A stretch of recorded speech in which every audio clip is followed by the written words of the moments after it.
They have really good teamwork, and they don't give up. They keep fighting. They certainly do keep fighting, and ladies and gentlemen, hopefully we're going to get underway in just a few moments. The teams are setting themselves up, and Jack, what a fantastic start for Azubu Frost. You know, TPA Assassins are going to have that in their heads, the fact that we were winning the lane phase, but we lost the team fights. And that's just big for them. They are the best team fighting team left in this tournament. Really, COG EU, I think, was the best team fighting team, and they got knocked out due to just early game laning phase, maybe some other options there. So much of that game was just brawling. I can't believe how many kills we saw for them. And this is big for Azubu Frost because usually they lose the first game and then come back. But the fact that they've jumped out on top means they really have their feet under them. And I don't know what TPA can do to come back for it. They have to take the same, we don't care about what's happening, nothing to lose attitude, then they could go in for it. Yeah, and I mean, that's your opinion. Let's get another opinion, a rather professional opinion. Let's send it down to Rachel, who is standing by with Team Solar Mid's AP carry, Reginald.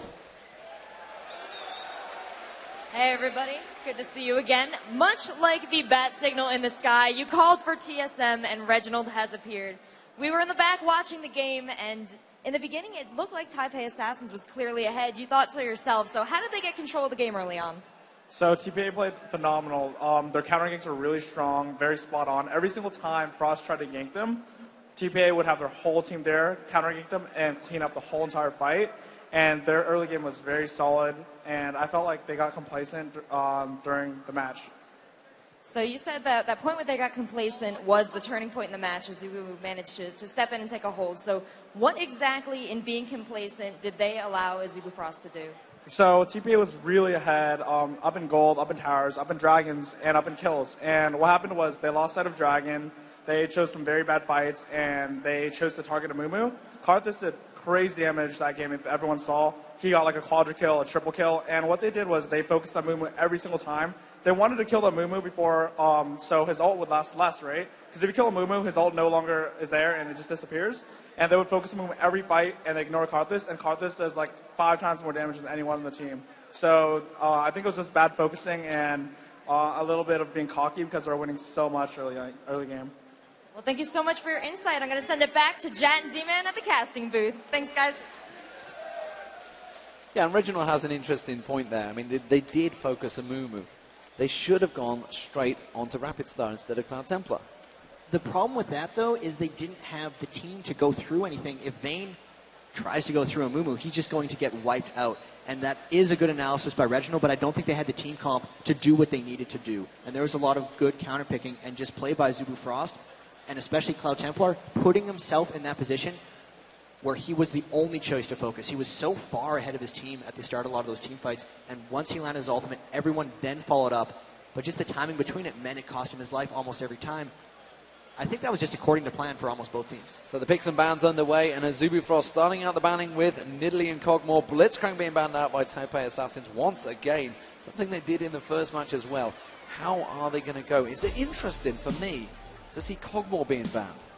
It's strange as well, and that could almost just be Azubu Frost not having the confidence against that. Maybe they haven't played against much Cogmore, and they realize maybe these games are potentially going late. Maybe Azubu Frost is just trying to pick better late game comps, and Cogmore is one of the best late game AD carries. That's could just be the laning, could just be TPA has a very strong Cogmore lane. It is a curious ban, and the Rapid Star could have picked Anivia there, but it looks like they're going to go for Ezreal again.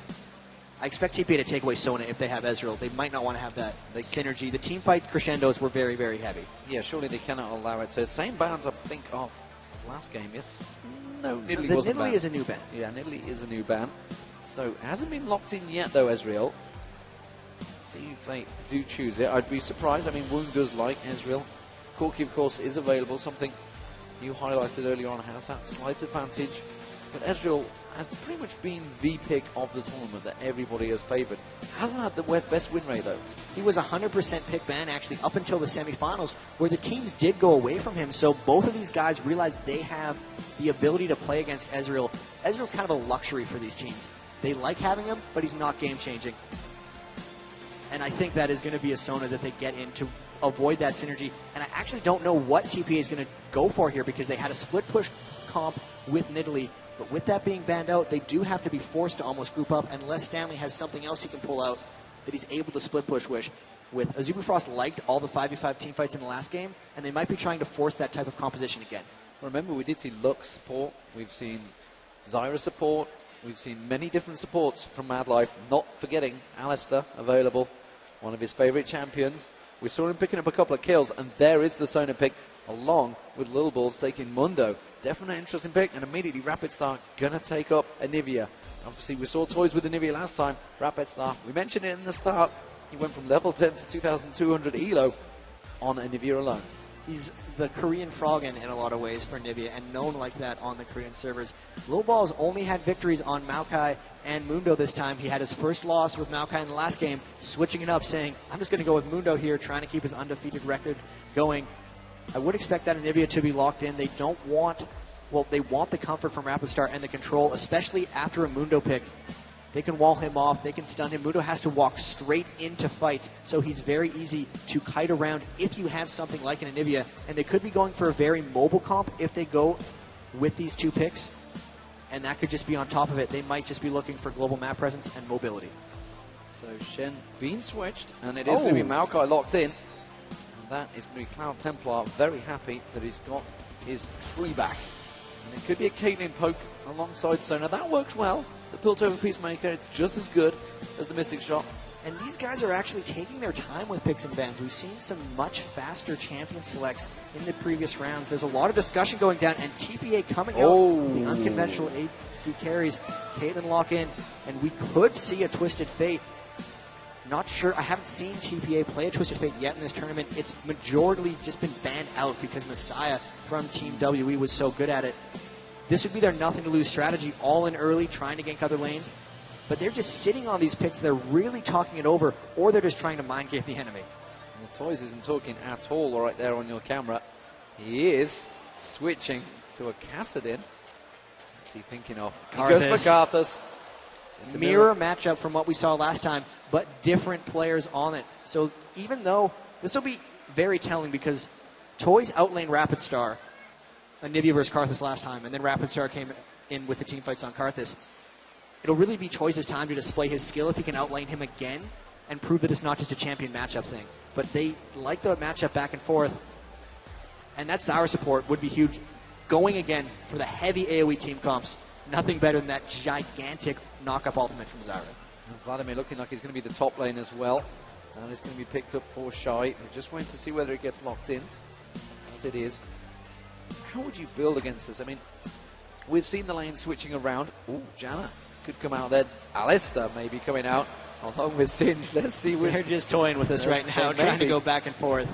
No, they're discussing it. I mean, you can see Cloud Templar. He's having a discussion. He's talking to his team. He's like, which do they feel is better? And Jax was being left available for Shy. Oh. And they've locked it in. It's going to be Zyra and Jax. We're going to get to see Shy's amazing Jax play. How will it work? And more importantly, what will Stanley counter it with?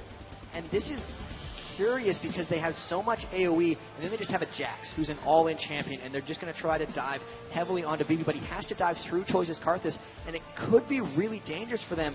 It's really going to be about them trying to get AoE damage onto everyone, and then have Woong and Shy for cleanup because they'll stay so safe in the back. The Caitlyn pick has to tell us something, though. Are they going for heavy poke? Are they going to just destroy the lane? Because last game they had the Vayne Lulu that laned right up against Sona Ez, and nothing's a stronger AD carry laner than Caitlyn.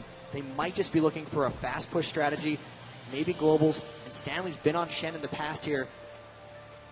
Man, the last time they picked Karthus Shen, they did lose the game. That's both of these teams 0 for 1 with that composition, but they're going for it again. This is their nothing-to-lose strat.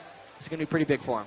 Well, there's a lot of global play in there, of course, with the Karthus and the Shen ultimate. They're going to be diving down. They could multiple pile on, certainly the bottom lane or top lane, wherever they choose to go, especially with BB in play. We saw it very aggressive early on. How do you match these up? And this is going to be a lot about early ganks coming out from Cloud Templar versus the early laning from TPA. That Caitlyn Sona lane, super high poke, is going to decide so much of this game. If they can obliterate Woong and get him out of the game, that's what they'll need to do. And the team fights, of course, coming up from Karthus, trying to get back the errors they made last game. So, ladies and gentlemen, we're about to get underway. It is going to be game 2. Azubifrost 1-0 up. If you would like to see them take a second game and clean sweep 2-0 into a possible 3-0, give them a cheer, ladies and gentlemen. Azubifrost.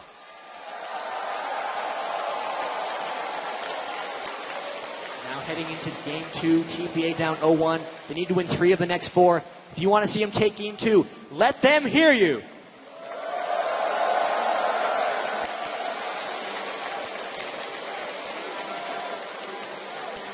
So as we get into the game, there you see the stage. There you see the Summoners Cup. That is what they are playing for. Very sparkly. And I can assure you, it is also very heavy. It's a pretty huge thing as we are getting the game underway. So Taipei Assassins coming into this next match. They are 1-0 down. They have picked up the Carthage-Chenel combo. How do you feel these team comps, how will they stack up as things get underway? It's going to be about frontline control for TPA. Last game, they had a very hard time getting to the targets they wanted to. It's going to be hard to get through the Zyra. She's very, very hard to run at. Again, Azubifrost might have the teamfight edge, and TPA just has to win laning and mid-game harder. That's what they've done in the past. They've ended games very early on. And all 5 members of Azubifrost getting slightly spotted out there. They're going aggressive level 1. TPA trying to hold this off. They do have a defensive formation. They're actually all grouped up around here. They have a ward on their blue buff. They're worried about Azubu's level 1, and they might just try to do something sneaky. So Azubifrost stood on top of a ward at the moment, so Taipei Assassins know exactly where they are. There goes the sapling showing Taipei Assassins in the bush. If you have just joined us, ladies and gentlemen, Azubifrost 1-0 up as the blue side against Taipei Assassins as the red side. Currently, the Invade seem to have backed off. Everybody has gone back their own way. Taipei Assassins still lingering, though. You see Cloud Templar backing away. Cloud Templar teleporting off. Yeah, and that was actually because he used so much of his mana scouting with his saplings, he had to go back to base if he wanted to have mana for his jungle, especially since it looks like they're starting red buff. He'll need to have mana left for his blue. If they go for an invade, they did place that ward early, which tells me they might want to see a delayed invade possible, but it could get countered by the fact there's 2 wards on that blue buff. There's a lot of pings going down here, and it does seem to me that Azubifrost has something kind of sneaky planned here. We'll see if they are able to execute it. And Toy's taking away the Major Wraith there. Very nicely done. As a level 1, getting that steal in. Took a bit of damage for his troubles. Is he going to go for a lane change, though? He is heading south. This could be a Carthage down the bottom, or is he just going to go for the blue? I'm not too sure whether he's going to help out. Oh, and this is actually a fast push mid strategy. We know they like taking the mid tower first early, and they're going to have Sona Caitlyn trying to 1v2 up against them, but they're counter switching, trying to get Rapid Star into a 1v2 against Toys. That's an extremely dangerous lane for both of them, and the ganks are going to be extremely impactful. But TPA, even with this matchup, should still win the mid lane. It's going to be a bit of a farm off, though, and there'll be a lot of attention paid to that bottom lane since both those guys are extremely vulnerable to ganks. So nothing coming in the jungles, but all going on in their lanes. Let's have a look, and you can see Lil Ball's picking up the blue buff. He's going to take it, and Taipei Assassins immediately switching things up. They're going to try and come around the backside of Rapid Star. Rapid Star maybe spotting it. He's going to back straight off, puts the ward in that tri-bush. And you can see Sona coming around, going to have that poke. Stanley taken down very low by Shy there. Meanwhile, down the bottom, if we can just get a glimpse of Sona. Sona taking some damage from Rapid Star. And again, the lanes trying to change their dynamic. And Carthage has gone back to the middle. They're trying to swap really quickly here, and Lil Ball's actually sitting around at the Dragon. I think he's just trying to catch Mad Life warding, and he might get it with a cleaver. He's got a cleaver on him, he's flashed in, he gets exhausted instantly by Mad Life, but they're going to turn him down. That's going to be first blood, and it's BB that picks it up once again. And now Carthage is heading north. He's actually going for the Wraith, to tell a lie, but he used the teleport but to get back in towards that mid lane. And this is what TPA needed, jumping out at the start of this game. Woong trying to get punished. The back and forth lane swaps, TPA was ready for him. Amazing play by Lil Balls there. He knew the patterns of supports and knew that once they swapped lanes, they had to get wards in the river. As soon as Mad Life walked for that, he was able to catch him out with the cleaver. And that was, again, a brilliant gank play by Lil Balls. He did that in the first game as well. And he might give his bottom lane the huge advantage it needs. Yeah, Woong being zoned out a little bit here by mistake. Level 2 versus BB at level 3 already. Going to try and keep him down. Of course, that wave will get pushed in towards the tower, so there's only so much they can try and zone him. We do see Cloud Templar coming around just above. Is he going to be able to sneak through that tri-bush? I'm pretty sure there was a ward that went down in that bush earlier on. Yes, it is. They've just passed straight by that ward. And the sapling goes down. Mistake just clearing that one out. That will get reset the lanes. Let's take a look at this top lane. We can see Lil Ball's heading there right now. Jax versus Shen. And Shy does not have any wards here, but he's positioned fairly defensively in his lane. They might end up burning a flash here, but he senses something. Stanley gave a bit of a tell. He pushed up where he wouldn't normally, and Shy's playing very carefully here. Lil Ball's now going back down. His Wraith's completely getting sacrificed for Toys, and going into that mid lane, this is Toys' crazy laning skills coming into play again. 34 minions to 18 of Rapid Star. That lane swapping, he was one step ahead, and it gave him an early lead. Now he's just trying to punish Rapid Star with it. The clever player Cloud Templar there. You can see throwing a sapling at the walls. He's trying to get the timers going down, trying to keep the position of Lil Balls. We know that he's at the top there, just taking the golems. He's going to come around. Shy is just going to get pushed against his tower. Instead, Lil Balls looking like he may go for the invade of his own. He heads down towards the middle. We can see Cloud Templar just stepping off at the side there, trying to go towards Toys. Toys, of course, very vulnerable. Has Lil Balls going for the wolves, and they're both counter-invading each other's wolves. They're just both trying to get scouting information, and they are right on top of each other, same level. Lil Ball's going with his Doran Shield Mundo build once again. Very effective in the previous games. And even just Stanley's aggression in the top lane is keeping him in it. Oftentimes, Jax can be very aggressive trades 1v2, but he sensed Lil Balls was there, and it's allowed Shen to push up the tower. Now Lil Ball's trying to gank around Rapid Star. And Cloud Templar again trying to get bottom. He got spotted out by the end of that ward. Lil Ball's just trying to zone Rapid Star at a mid. Yeah, he steps onto a trap, actually, I think it was. Straight on Caitlin's trap. Rapid Star immediately aware. So they know the jungler's positions. They're going to try and counter this one. TPA Assassin's getting poked off just heavily here on this bottom lane. Wound doing a lot of damage down on towards Mistake there. Mad Life, again, the poke from these two. How do you rate these two lanes between them? I mean, obviously we've seen the Ezreal Sona, so it's the power in that lane. But Caitlyn Sona versus a Zyra Ezreal. And this is that support Zyra that Azubu Frost actually were the first ones to play Mad Life, a lot of experience on it. It's all about the team fighting phase, but you can actually get extremely aggressive with Zyra in the lane. Mistake wants to be high, heavy, and strong with the poke, but BB gets caught up by the root. You can see the aggression that comes down. 2 plants getting spawned, and BB getting zoned out right away. Getting pushed heavily there, and Mad Life manages to put a lot of damage down on him, forcing him back. Is he going to go back off? Yes, he will. He's going to have to buy. He will not be able to stick around. Of course, Sona had gone back. We are seeing the top lane trading blows as well. Jack's down to about half health there. And Toys now heading south. Are they going to go for invaders? Is it just going to be simply be the Wraith, or are they going to try a 4-man gank down at the bottom here? You can see that Azubu Frost had pushed up, and since BB went back to base, you thought maybe they were going to try a tower push, but they're also playing conservatively, and they had to walk back out. They decided against that one. Lil Ball's spending a lot of time trying to counter-invade and create things. He's falling a bit behind for himself. He's only level 4 at 7 minutes, and giving a level or experience edge to Cloud Templar's Maokai could be dangerous. Every time Cloud Templar's had a level advantage on an enemy jungler, he's pushed it really, really hard. And if they get some kind of successful gank, it could be very dangerous for TPA.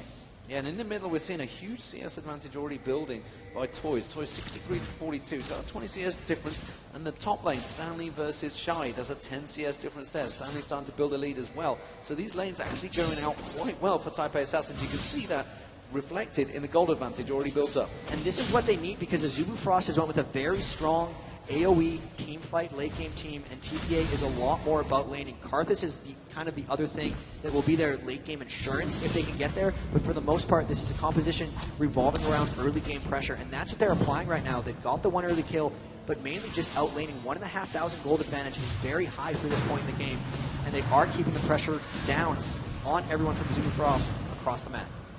Toys picking up the blue buff for himself. Rapid Star yet to go across, but Cloud Templar will pull it. Down that bottom lane, Woong, you can see with that double Dorans against the single Dorans and Vampiric Scepter for BB. BB trying to continue that poke with Mistake's help. And they're going to get a couple of hits on the tower, the first few hits for the bottom lane. So neither team, able to really fast push either turrets. The top lane, I think, seems to be the one where the turret may go. So you see Shy being very aggressive on it.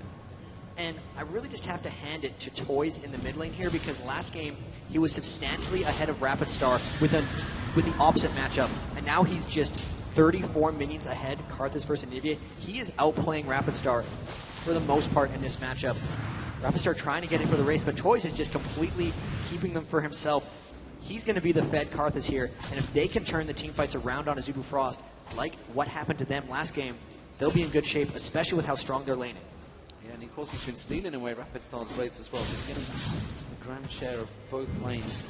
As It is. Remember, he had to use, did just start off down that bottom, did use the teleport. He has got that teleport available should it require it later in the team fights. Something that AZF do not have. Not to mention, of course, you've got Stanley's ultimate that can get himself in there. Bottom lane, there's Toys. Now he's taking away the Wolves. Is he leaving anything for Lil Balls? Lil Balls, meanwhile, in the top lane, is forcing the pressure on towards Shy. Does keep him back there, and that's going to be a lane push from Lil Balls, which I'm not sure if Stanley's going to be quite happy with that. I think they're okay. They're trying to create a lot of pressure onto Shy, and this is Lil Balls' and TPA's overall team strategy. Because they're giving so much farm to Toys, they don't want Moonga to fall behind, which means he does have to leech experience from other sources. He is about going for lanes. He's level 7, which means he isn't behind despite getting everything for Toys. It's actually much more efficient when 2 members get experience in lanes than just one. With that just push, he's put himself ahead of Cloud Templar, which is extremely important since we talked about it earlier. Yeah, and again, that mid lane, it's just the advantage continues as the crowd still cheers those ward kills. Of course, the Oracle's now been bought, picked up by Cloud Templar. They're clearing out that mid lane. Lil Ball's not quite with that Oracle yet. Got to be careful he doesn't walk straight into it. Here comes the ultimate. It's actually the capital. So where is it going? Is it just pressure on Mad Life? Are they just trying to force the turret here? You can see BB immediately with that wave, trying to put as much pressure down as possible. Not exactly sure where that ultimate came out, though.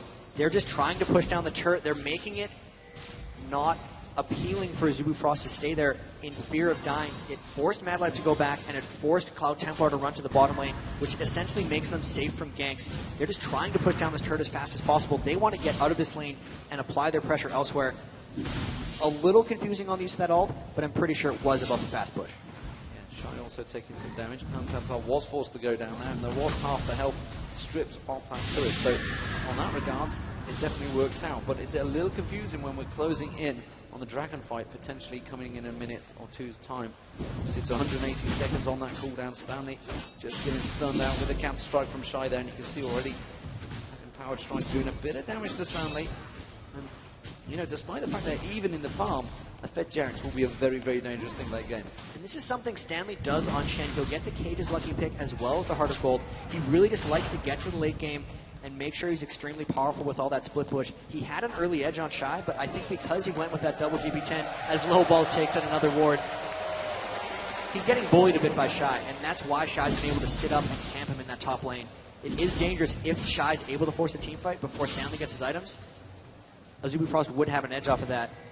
But Toys still farming, still stealing rates, 124 to 94. Both teams of Oracles now just taking down each other's wards. It is a battle for wards. Many wards died on the Saturday. And it's been reflected in the crowd's appreciation. It is all across the map. Which also, of course, means there's not really going to be anything coming from this because they are completely spotting each other's positions out. Of course, Requiem will be available in about 30-40 seconds time. So let's see if Taco Assassins do try and push something on this bottom turret. We are coming up to 12.5 minutes, so they want to take this first turret down as much as they can, and of course then turn things onto the Dragon. Taco Assassins definitely appear to be the team trying to push the pace on AZF. And this is something that TPA may have taken from Team WE. You can see Low Balls is just down there trying to pressure the lane, making AZF react to them, and that's why Cloud Templar just spent his entire game walking around and hoping Low Balls ganks and tries to counter gank. Will they walk into one here? He's coming up for Rapid Star, trying to land a cleaver. Rapid Star looks like he's just going to walk away. Toy's taking a bit of damage there, but you can see that he's 40 CS ahead of Rapid Star in that mid. And that is a big, big difference, considering they've effectively been 1v1 throughout it with 0 help from the junglers. How is that gold laid? You can see the gold stacking. It is a small difference. Wow, it's a lie. It's a 700 gold difference. That's a pretty huge difference in the grand scheme of things. And more importantly, BB is leading once again as the AD carry. And this is across the board. They are out farming. Even Low Balls, despite deferring so much farm to Karthus, has a minion kill edge on Cloud Templar. They need to force a team fight almost at some point because their laning phase is coming out big. Once they kill a tower, they're going to try to create action on the rest of the map. AZF is very much in stall town right now. TPA doing a fantastic job farming, especially Toys. This is a huge score for 13 minutes, 156 minions. And as you said, really going to get that item advantage soon. Maybe he's going to go for Froggen's record. Let's see. In the World Finals. In the World Finals. That would be pretty ballsy play. He got the ability to go for it. Shy being aggressive on towards Stanley again there, but Stanley with quietly back away, and we see Woong, of course, taking away those golems in the bottom there. Rapid Star trying to put a bit of pressure on towards that turret. We're seeing both lanes all taking a bit of a harassment here. Bullball's coming around the back. Shy is going to get pushed, and Stanley's trying to bait it in there. How's he going to go for the taunt there? Shy is just going to be let to back away. Didn't want to go for the engagement. Wasn't really sure. Spotted Rapid Star heading up the river there. Shy pulling the ward down. And we are seeing that bottom lane. They are very low. The Carthus ultimate not coming out. The sniper's going to come across. That's going to catch Mad Life. Here comes the Carthus ultimate. They might get a double kill. No. A heal from Woong. It saves one, but that's going to be the kill of the top lane, the bottom lane, sorry. Here we see Toys going in towards that. There's the teleport from Toys. Wall of Pain not quite landing, but Rapid Star's going to get... Oh, Shen too! The rebound blitz goes in, and that's going to be Shen coming across. They're going to try and get out towards Shy. Rapid Star's going to get dropped. Can they take Shy down as well? They do! And it's 3 kills. Meanwhile, down the bottom, there's another trade. That's an ace! It's the Soda going down. They managed to ace them 15 minutes in with nothing happening for 15 minutes. They suddenly pull off the ace all across the map. And they take down a turret on top of everything, so that 2,000 advantage just ballooned to 5,000. Toys was the key to all that. Karthus ultimate to start it, teleport into finish, and that is across the board coordination by TPA. Almost too hard to follow, and you can tell it caught Azubu Frost completely off guard. It caught me off guard as well, I've got to be honest. 2-0-2 for Toys, 3-0-1 for BB, 0-1-4 for Sona, and wow.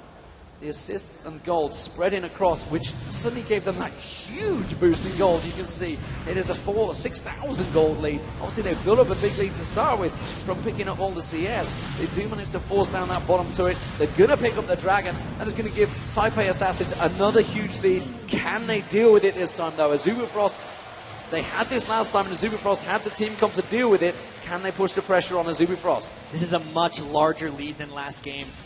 And now that they've taken the first turret down, the siege from BB's Caitlyn, especially that he has the big lead onto Woong. Now he will outrange Ezreal, and he will be the one zoning him out in team fights, unlike the Ezreal versus Vayne matchup in the last one.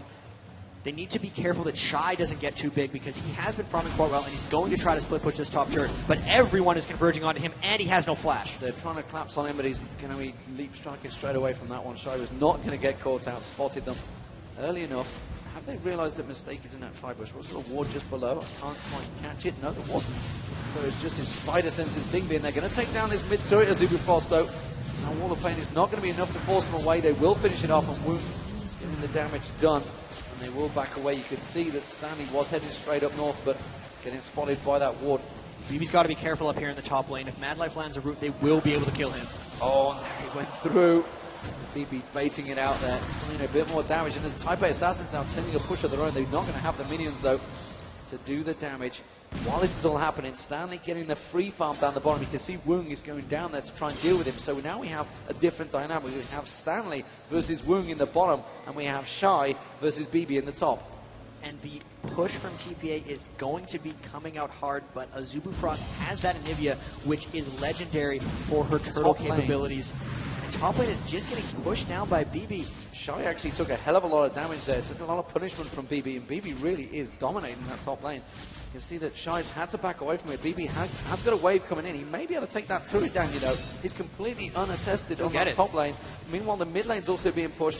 Azubu Frost having to deal with it, and BB will take down this top turret. And he's 2,000 gold ahead of Woong on the other side, so they have a big advantage that they do need to press. We saw them take an early Baron in some of these earlier matches, and since it's so hard to push turrets against Anivia, they might look to force around objectives. That middle turret is being very well held by Azubu Frost. That's going to be the next thing TPA wants to group up and take. It's so difficult to push into an Anivia, but they do have now a 7.3 thousand gold advantage, and this is the moment they need to just pounce. Last time they had that advantage growing and growing, then they hit everyone on the map at once, getting that huge lead. Now that Channel's up again, now that Rec Room's up again, they might look to do something similar again. Well, that 30% gold advantage they have over Azubu Frost definitely equates to the items. You can see them are really completing things. Infinity Edge almost already completed by BB. And he has the gold for it. It's just a matter of him going back. He's going to actually be able to complete an Infinity Edge and a Zeal once he gets back, which is crazy since Woong only has that phage and he's still a ways away from a Trinity Force. They're now, like they did last game with the advantage, pushing in the blue buff very hard. And Rapid Star, without a blue buff, cannot turtle add Infinity in the middle, so they will be able to push down that mid turret fairly shortly. Hit and run damage done by Type A Assassin Z, taking away that blue buff very quickly, and now a 60 CS difference between Toys and Rapid Star. Very huge lead on Karthus. And that ultimate, like you mentioned earlier on, it is going to be doing some serious damage. A 2,000 gold lead on both carries.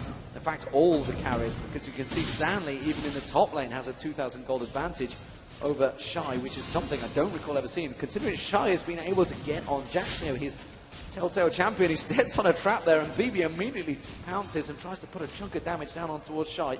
The Type A Assassin's being very aggressive in that top lane. They need to be careful. They're going to try and catch off. They have to use the crescendo to get away, but a mistake may well pay the price for this one. The Zyra ultimate. They're going to dive in. BB needs to back away. He just needs to accept the fate here. There comes the Shy. Toys also teleported in. Type A Assassin trying to turn this one. Can they get anything straight in there? No. You can see Azuma Frost very much backing off very, very quickly there. Really good disengage. That was fantastic for Azubu Frost. They actually burned the majority of TPA's engagement tools with a huge disadvantage, got away with the kill, and nobody died. So the resources that actually expended is going to be huge. That makes it very difficult for TPA to force something immediately. Even then, they didn't even get that low, so they might be able to hold the mid turret as well. That was huge for them, and Lil Ball is getting poked down pretty heavily in the mid lane. Azubu doing a really good job turtling this out last 5 minutes or so. Yeah, Lil Ball's ultimately being forced to be used there again, so the ultimate's used, only the Requiem and the Caitlyn ultimate available. Caitlyn, of course, is going to be on a much quicker cooldown, but they do not want to burn that Requiem. I thought he might come out in that last fight, but there was nobody really low enough to go for it. And BB again finds himself a lane, and it is against Shy again, and he's just going to continue farming out. And he's getting really scary right now. Infinity Edge Seal, compared to Womb's only Phage and a Sheen. So he can just pretty much destroy anyone he goes up to. TPA now trying to push in the mid lane. Bot lane. They're going to need to push this mid lane in before turrets, and Shy's trying to camp. I don't think he can beat BB in a duel. Yeah, Shy's thinking about it, and BB's pretty sure there's someone there. Didn't take a peek though, and instead Shy has actually backed out of that fight, didn't want to get involved. But of course he had the Toys ultimate, so he could have had a dual combo straight away. He'd been able to get in there, do a heck of a lot of damage. So we are seeing Stanley versus Woon on that top lane, but meanwhile in the middle, Type A Assassin is going to try and push this one. They may have a decent wave to try and get the poke on towards the turret. It's not going to be enough because Rapid Star clears it out. That's going to be Lil Ball's forced to flash out of there. BB was coming up. They wanted to get that turret down, but they didn't quite have the damage. And Lil Ball's nearly getting caught out. Dragon is up in 12 seconds, so the teams will start positioning for this. You can see Stanley's ultimate just about available. And this is the struggle for Azubu Frost. They're too weak to start team fights, so if they go in on this Dragon, they're going to most likely lose the fight. They're all about turning that middle turret, and TPA taking the objectives when they're available, but really all the attention needs to be on the middle turret for them, because as long as Azubu Frost holds that mid turret, TPA won't be able to close out this game. They are extending their advantage, however, and with that, all the team fights will go in their favor. They do have to find a way to create action, though, because with the big lead, it means nothing if you can't kill towers. Can't kill towers. They do have a 2-to-1 advantage. They have a huge gold lead, 9k difference now. For Type A Assassins, which this early on is massive. Stanley, of course, is going to start split pushing, start farming, start causing problems for Shy in that top lane. But Shy, they need to be very careful of him because he's just going to get that free farm going. He's going to become a beast if they manage to drag the game out, which is what they're trying to do. As Azubu Frost, they realize they're in that stall position. They need to do what CLG EU can do so successfully with Anivia. And Azubu Frost, having beaten CLG EU twice, which I'm sure they won't like me reminding them, they have that ability. They know how to play against it. They've seen that tactic work against them, so they know how to execute it. Again, here you see Toys trying to get aggressive on towards Mad Life. Mad Life just backing away. There's a lot of damage coming across there. Didn't bother using Ace in the hole. They're going to keep putting the pressure down. They might be able to get them towards the turret here because BB is incredibly strong right now. And they're just trying to poke down as much as possible to make it so they can't turtle the turret. But Anivia's wave clear is so great that they've still got 2/3 health on that turret. They've spent the last 6 or so minutes paying a lot of attention to that mid turret, and they haven't made progress, so they have to switch something up or consider diving or creating some big action. Those walls are dangerous for TPA. They got about another third of the turret there, so they are finally making progress. This is a very effective turtle thus far by Azubu Frost. TPA really has to create something. Well, they've just warded out, almost like they're going to go for Baron here. I'm just going to put that out there. That's looking like they're trying to force a fight here. The objective control could be the things they go for. They've been able to get down dragons, and they know that they win 5v5 team fights, so if they can force a Zubu Frost into them, they'd be able to turn, and you can take turrets. Once you kill Rapid Star, it's just a matter of getting him in a spot. The blue buff's up again. They look to want to go for this one, but they contested so many blues. They're trying to steal this. Oh, Rapid Star just able to get it off. Yeah, he tried to get a Q in there. Wasn't able to. They're trying to pin off little balls. They do back it off. That shows their hand. And they wanted that, but it wasn't available to them. Meanwhile, BB continues the farm. He's heading down south. He's going to take down that huge wave down south, which means, as Zubu Frost realized, they've stalled it out for another few minutes. And even with this stall, TPA is doing a very good job to make sure they're getting more gold than Azubu Frost. In their semifinal game against Moscow 5, there was a new cog on Moscow 5, and they were very much about getting it to late game. But once it got to 40 minutes, there was a 16,000 gold advantage for TPA, which meant they could just roll through them in team fights. They're trying for the same thing here because they have a 9,000 gold lead, and it's only getting bigger as this game moves on. As long as they don't make mistakes, they should be able to take out the late team fights. But they still have to find that option of how they create, because they have the gold lead, they have the team fight advantage, they just have to find the upper hand of positioning. Well, BB is going to become a beast here. He's going to go back. I think Phantom Dancer almost certainly going to get completed. He's teleporting back right now. Let's see what he comes out with. No. Last Whisper. Goes for the Last Whisper instead, just has that Zeal in there. So once that armor penetration in, there's another ward. Gets lost. The ever and never-ending fight of League of Legends. The ward count, I would love to see that. You know, we saw the info stats. I'd love to see how many wards have died. There were 80 kills in that one 60-minute CLG versus WE game, and that was just on CLG's side. Been many wards killed this. I wouldn't say there's quite as many, because TPA has yet to start poking around Baron. But they should look to do that soon. They have so many items coming out on BB. The item advantage is never going to be this disparaging for him. Having that Infinity Edge, Last Whisper, and Zeal compared to just a Trinity Force and double Doran's Blade on Womb is massive. Even after that, you look at Toys. He's going for the same item build as Rapid Star, but he's completed his Rod of Aegis and an Illusion Large Rod on top of that. They look to try to finish off this mid-tower, but they are actually playing very, very cautious. They can't seem to land quite the right Karthus wall. They can't get quite enough poke out. This turret has been up forever. It's a 2,500 gold between the top lane as well. Stanley now got that Iron Expand, got the Aegis of Legion, now building that Trinity Force up just against Shy's Trinity Force. However, Shy really only needs that Trinity Force if he can get by himself a little bit of time to jump in there, get that counter-strike off, and obviously BB is going to be the target. The question is, can he get onto BB successfully? Can he get kept away from him? Of course, he's going to have a lot of tools in there. He's going to be jumping almost certainly into a crescendo. Mistake will be covering off his AD carry as much as possible. That mid lane continues slowly to get chipped down. And in these kind of games, when there's low action, the action seems to explode and just all happen at once. And it also has a huge, huge impact, because now that we're already 27 minutes into the game, the death timers are getting longer and longer. And if there's a team fight off the end of it, there will be more and more objectives taken. If someone wins a team fight big here, they're going to take Baron and multiple turrets. It's just a matter of TPA getting into the point where they can do that, because Shy is 1v1ing Stanley up in that top lane. They can't quite get down on that. They still have to create action, and when they do get action, there's going to be a lot of it, so be ready. Zubu Frost trying a little bit of poke here. Maybe trying to force something out there. I'm not too sure whether they're in the right position. I think they were trying to keep Stanley busy so they could try and get a 4v4, but you can see Toys down that bottom. He's pushing on towards the inner turret now. There comes the True Shot Barrage. That will clear up most of the wave. And they will continue the poke battle. From an 8-kill game to a 54-kill game last match. It's definitely a contrast. TPA, much different style coming out here, and it's about just laning. And when they clashed into all those team fights, they realized they didn't have the team fight team. This time they also realize they don't have a team fighting team, so they're not crashing into fights as much as they were last match. Instead, they're just focusing on getting that gold advantage up. 9,600 here, and when they take that tower, it's going to hit double digits. Well, 5 digits if you count all of them, but Dragon up, they're going to take that. So many objectives here, and they're really just waiting until Zubu Frost comes out to fight them. They do seem content just farming. They're going to pick up the Dragon. It's going to be for free. Zubu Frost won't contest that one. But Stanley and Shy continue to farm out that top lane. And the gold advantage now 11,000 in favor of Taipei Assassins. They are 1 game down, 29 minutes into this game. And the solo lanes really continue to just farm. Quite happy to keep up.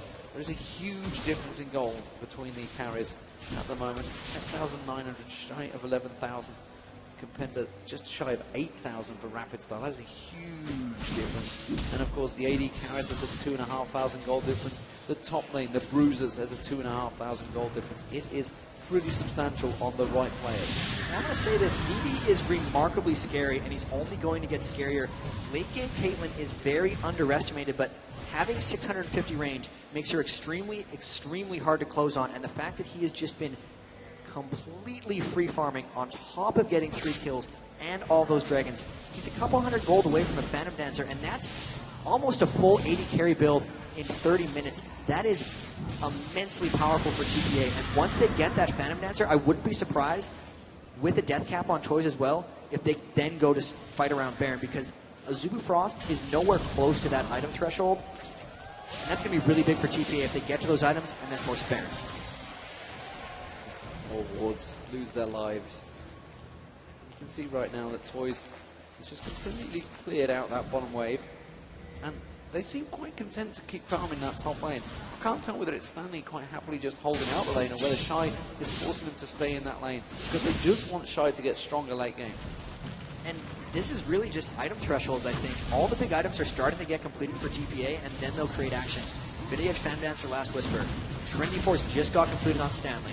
There's another 80 gold. Toys is going to have his death cap the next time he goes back to base. We could see some action very shortly because they just hit a ton of premiums, and they are really rich right now in comparison to Azubu Frost. So let's see if they do create some action. You can see Mad Life trying to cover off the Baron there, but it is a huge, huge advantage. Blue Balls trying to take down Rapid Star's Banshee's Veil before that fight was potentially going to happen, but we are seeing Toys heading towards the blue. He will have the cooldown. As the coverage continues to get dropped. Still yet to take down this middle turret. I mean, it's almost like they're keeping it up for a reason. They could easily just tank it down at any chosen moment. But they're not going for it right now. Ooh, Stanley wanting to get on towards Shy there. Shy just leaps back into his own minions. They will force the pressure. Little Balls is trying to sneak around the side. But again, unable to push anything on Azubu Frost. They're stalling out quite well here. And here comes the Baron sweep. They have enough damage that they can take down Baron very fast, and they could also peel very well. The danger for them in team fights is if Rapid Star is able to isolate a member of their team with his wall. But with what they're doing right now, they're waiting for that blue buff timer to spawn. They're going to try to take that, and they're just flanking around Azubu Frost, trying to poke them down before this. And wow, just the one ultimate from Caitlyn taking Rapid Star to a third, and they're trying to initiate right off here. They tried to dive into it, the wall of pain getting across. Actually, Rapid Star's getting shredded pretty low. They're not going to go full engagement here. Cow Templar might get dropped. They do target him, but they do not go for it. Stanley, that taunt, if that would have landed on anyone, it would have been the death of them. The TPA Assassins were very much ready for that, but you saw the burst damage going on towards Toys there. He was forced to back off. They need to just force around Baron because that middle turret is not giving an inch. And they poke down Azubu Frost fairly lowly, so they're just waiting for Azubu to try to get them off Baron. They should be going for an objective here because they're so strong that if Azubu Frost comes to peel, they'll be able to get rid of them. And here, they're starting the Baron. Azubu Frost has to contest. TPA needs to peel. TPA goes across there. They might take it down before they react. Yes, they do. They took it incredibly quickly. Can they try to get onto it? Do they want to get onto it? That's the question. Are they happy with that? Now they can just push the towers. They're quite happy. Straight up fight here. You can see Little Balls. He wants to catch up to it. Good stuff from Rapid Star, keeping them away. And they will start pushing it. TPA Assassins surely can push the advantage finally on this middle turret. If they have it initiate, it's going to be from Stanley with a flash taunt because that is their way of getting in. And they are so much stronger than Azubu Frost. Now look at that poke. This turret going to fall. I don't know how long Azubu can turtle itself because they're really weak. Look at that damage. The crescendo missing there from a snake there. I think the Banshee's Veil didn't even get popped there. Rapid Star managing to get away from that one. Why he went for it there? Maybe he's trying to catch out Wungo, I don't know. But you can see TPA Assassin's going to try and push that big advantage. That tower is getting dropped in seconds. They're going to continue pushing forward. Nice in a hole onto Wound there, managing to force him backwards. They could tank this one out. Stanley has the damage, has the tower.